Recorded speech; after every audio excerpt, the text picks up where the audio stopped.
O inverno chegou e com ele o frio, uma grande ameaça para quem trabalha com tilápias no Brasil. Se você quer saber como minimizar os prejuízos e se antecipar aos problemas, fica ligado aqui nesse vídeo que é sobre isso que a gente vai falar hoje.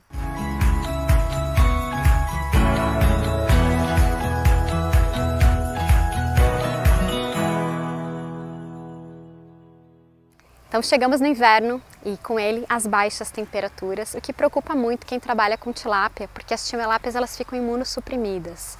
Então a gente vai compartilhar aqui com vocês algumas dicas e recomendações para aumentar o grau de bem-estar dessas tilápias, minimizando e até mesmo evitando perdas econômicas. Infelizmente, não existe nenhuma receita de bolo, não existe nenhuma fórmula mágica que vai servir para todos os viveiros, então a gente só está passando aqui algumas recomendações. Importante falar que cada caso é um caso e deve ser analisado individualmente. Ficou curioso? Então vamos para algumas recomendações e dicas de manejo para minimizar as mortalidades. Antes, eu queria pedir para você curtir esse vídeo, se inscrever no canal e deixar aqui nos comentários o que vocês querem ver aqui na seção Peixe é o meu negócio. E eu começo essa lista fazendo perguntas com respostas importantes no planejamento do cultivo. Por exemplo, qual que é o peso médio de venda? Qual que é o peso médio que esse peixe vai chegar no inverno? Não seria interessante, ao invés de eu povoar com alevinos, povoar com juvenis para que esses peixes cheguem melhor no inverno? Ou então, será que não seria interessante eu fazer a despesca antes do inverno e passar com esse viveiro vazio? Será que não seria interessante eu colocar uma rede antipássaro no viveiro ou até mesmo no berçário para evitar e minimizar as perdas por predação de aves? Essas respostas são importantes de serem tomadas principalmente antes de colocar o peixe na água, no planejamento com os alevinos. A resposta para essas perguntas vão ser muito importante para as tomadas de decisão, principalmente para a prevenção de mortalidades. Aqui em Santa Catarina, há programa de melhoramento genético DEPAGRE, visando não somente o ganho de peso, o rendimento de filé, mas também a tolerância ao frio e o crescimento desses animais em temperaturas subótimas. Eu costumo dizer que tilápia não é para toda a região. A tilápia ela pode se adaptar à temperatura, mas será que ela cresce? Será que ela está num conforto térmico? Então eu acredito que é importante a gente ter o histórico de temperaturas mínimas no inverno das temperaturas máximas no verão. A nutrição é muito importante. Um peixe bem nutrido raramente fica doente. Uma ração adequada para a espécie, adequada para a fase, com proteína bruta, extrato etéreo, vitaminas e minerais adequados, são importantes. Além disso, a gente ainda pode usar alguns aditivos antes do inverno chegar, por exemplo, como concentrações maiores de vitamina C, prebióticos, probióticos, óleos essenciais e ácidos orgânicos, com o intuito de aumentar a imunidade desses animais para a passagem do inverno. Alcalinidade e dureza adequado, cerca de 50 mg por litro, aliados com aplicação de sal marinho, cerca de 15 a 50 gramas por metro quadrado, podem ser aliados para aumentar a imunidade em períodos críticos e pontuais de cultivo. Não é recomendado o manejo de tilápias em temperaturas abaixo de 18 graus. Então a gente não povoa, a gente não repassa, mal e mal a gente faz biometria e principalmente a gente não faz despescas parciais com seleção. A imunidade das tilápias cai muito com temperaturas abaixo de 18 ou 20 graus. Qualquer estresse a mais, qualquer agente estressor a mais pode ser o gatilho para uma mortalidade e aparecimento de doenças. E falando em aparecimento de doenças, as doenças mais comuns no inverno são franciselose, piscinodínio, íctio e fungos. São doenças oportunistas, então a gente tem que manter sempre o alto grau de bem-estar desses animais para que eles não sejam acometidos por essas doenças. Se a gente tem essas doenças no cultivo anterior, é muito importante que faça uma desinfecção do viveiro adequadamente, com cal virgem e também com o uso de cloro. Uma coisa muito importante quando há o aparecimento de doenças que não são normais, mas infelizmente são comuns, a gente tem que ficar muito atento aos sinais comportamentais desses peixes. Como eu falei no vídeo com o Hugo, a gente tem que ficar atento aos sinais porque o peixe ele vai dar um sinal de que tem alguma coisa errada.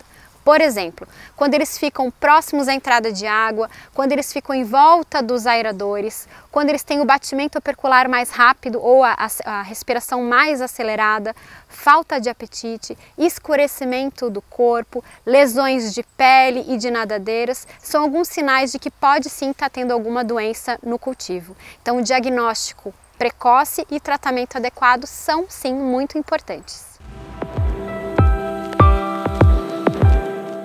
E para fechar então com chave de ouro, a gente vai falar de um assunto que eu adoro, que é a qualidade de água aliada ao bem-estar. Se a qualidade de água está toda redondinha, toda perfeita para aquela espécie, a gente só tem um agente estressor, normalmente esse peixe pode até sofrer, mas dificilmente ele vai morrer.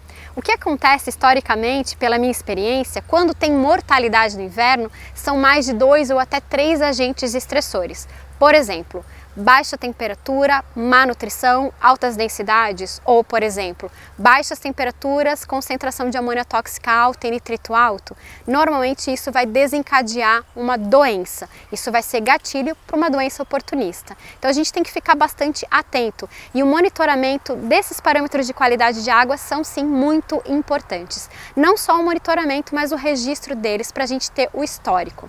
Uma outra dica para o inverno é ficar atento à temperatura da água e ajustar a quantidade diária de ração em relação à temperatura da água. Aqui em Santa Catarina, a gente usa a tabela de alimentação de tilápias da Epagre. Eu vou dar um exemplo para vocês. Tilápias com 800 gramas de peso médio e uma faixa de água de 20 a 24 graus. A quantidade diária de ração é 3 vezes maior do que a faixa de 16 a 20 graus de temperatura da água, podendo gerar bastante economia. Muita gente me pergunta, Fernanda, será que eu tenho que ligar os aeradores durante a madrugada? E adivinha qual que é a minha resposta? A resposta sempre vai ser depende.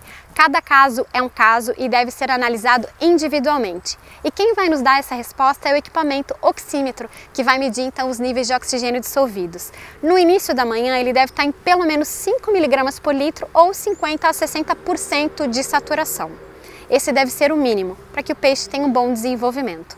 Mas o aerador ele serve para duas coisas: aumentar a capacidade de suporte, colocando mais oxigênio na água e misturando. Então a gente vai usar o aerador como estratégia para aumentar a temperatura da água, quando a temperatura do ar estiver em 3 ou 5 graus a mais do que a temperatura da água. Então veja bem, o monitoramento da temperatura do ar e água é muito importante para a gente acionar os aeradores e usar isso como uma estratégia para aumentar a temperatura da água. Na madrugada a mesma questão.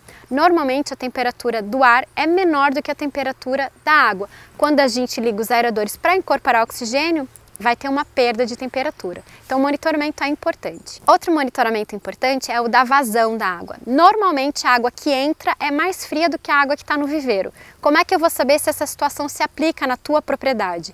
Medindo a temperatura da água que está entrando e a temperatura do viveiro. É importante então a gente regular a vazão. Se a gente está deixando uma vazão muito grande numa temperatura mais baixa, vai estar esfriando a nossa água. E qualquer grau a mais é importante no inverno. Uma outra dica importante para a gente saber se os aeradores estão fazendo a mistura corretamente, e essa dica serve tanto para o verão quanto para o inverno, é a gente monitorar a temperatura ou até mesmo o oxigênio dissolvido da superfície da água e do fundo. Ela deve estar homogênea, deve estar muito parecida, para saber se os aeradores estão desestratificando e misturando bem essa água.